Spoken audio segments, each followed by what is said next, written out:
thấy ai cũng hay vậy? Everybody give it up, give it up, give it up, give it up. Để xem ai sẽ là người thắng cuộc trong trận chung kết ngày hôm nay. Mũ tao rồi, mũ tao rồi. Dũng, Dũng. Hãy tán thưởng đi các bạn. Se7en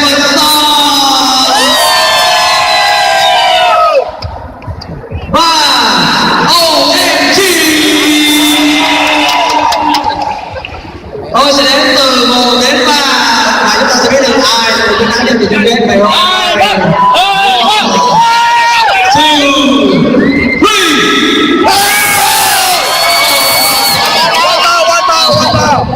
lại là một kết quả hòa.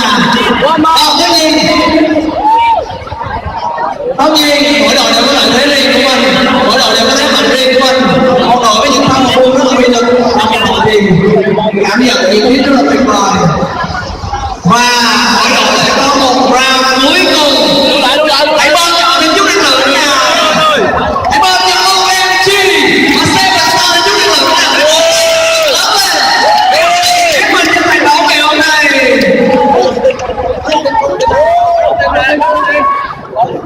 Và cuối cùng vẫn có một tin. Đấy, đã rồi một tình cấp Các bạn hãy thử một tin nha. Nhân tiện giải thích luôn, tin là gì? Nếu không có thì bạn hãy nhả ở đây chúng ta đi lấy tin là gì? Muốn tin là những tổ hợp đồng đều của các bạn này cùng với nhau, 4-5 người, 3 người ở đây.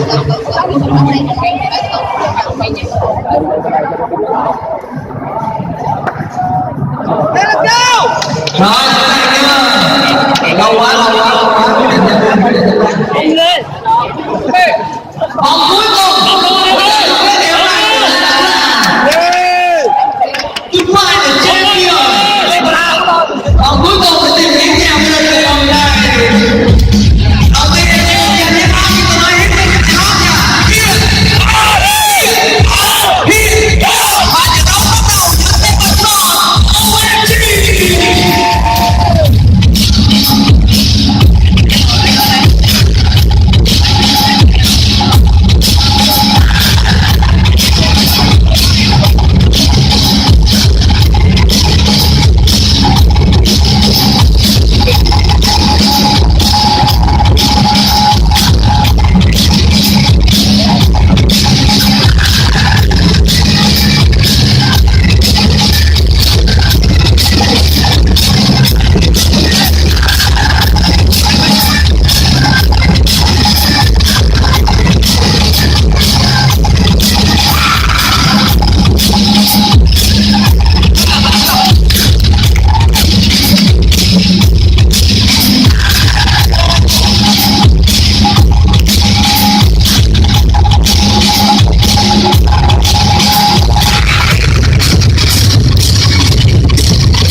giám khảo là số này chưa?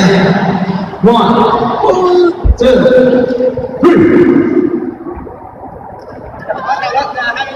Thôi thôi, cho giám khảo 20 giây thảo luận nha. Giám khảo một phần. 4, 3 thôi.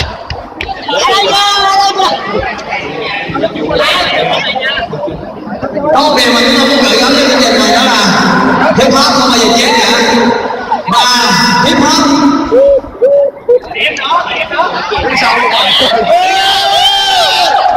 và bạn thấy không bao giờ chết. Hip hop không phải cứ quần quần áo luôn và để bạn hip hop thôi nha.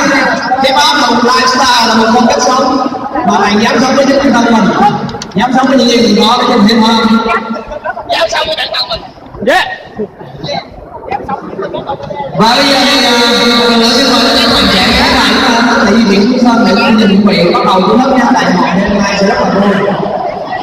Và ngay bây giờ thì giám khảo là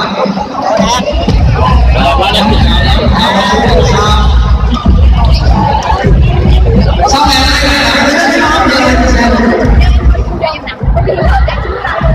Có nhiều người nói là hip hop đã chết ở Việt Nam khi được sinh ra rồi. Bây giờ hip hop không bao giờ chết hết.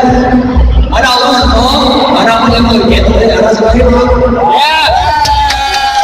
Tôi nói hay nữa. Hip hop chết chết. Và bây giờ khi tôi nói hip, các bạn nói hop. When I say hip, you say hop. Hip hop, hip hop, hip hop. Hip gì? Ok. Giám khảo ơi, nhanh lên giám khảo ơi.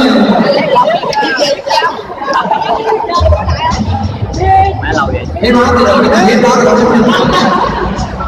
Hip đó là đâu là chết đâu. Lâu quá giám khảo ơi. Giám khảo đi không có lời giám khảo ơi. Nãy luôn, em làm cái đi gần gần nè. Rồi, lấy anh Tuấn sẽ lấy ảnh luôn.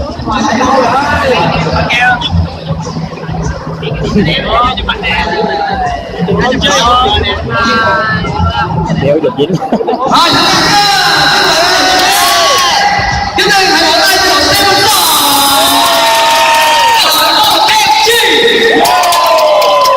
Và bây giờ chúng ta để 1, 2, 3 biết ai là nhân viên của buổi giải âm thanh đường phố ngày hôm nay. Cái đâu? Trước tiên thì cảm ơn tất cả các đội ở Nha Trang, các bạn O.M.G ở Đà Lạt, các bạn đến đây để tham dự cái giải đấu âm thanh đường phố này. Trong tất cả sáng cho đến giờ thì các bạn đều làm việc rất là hết mình, đặc biệt là trong trận chung kết và 2 trận chung kết một buổi. Vì vậy là và cho dù kết quả hôm nay như thế nào đi nữa, hôm nay cũng chỉ là một bước trên những con đường rất là dài, là tan sở chơi hip hop, sống hip hop và những người học. Thế cho nên là ai thắng ai thua, những câu chuyện đấy là tôn trọng người dùng, tôn trọng nhân tài, tôn trọng người chơi. Về tập tiếp, chiến tiếp, sang năm chiến tiếp, hoặc là mấy tháng nữa chiến tiếp như thế. Chơi thôi. Không, nhất là tinh thần của hip hop nó đeo là sao? Không bao giờ dừng lại, dù có nước như thế nào. Bây giờ sẵn sàng chưa? 1,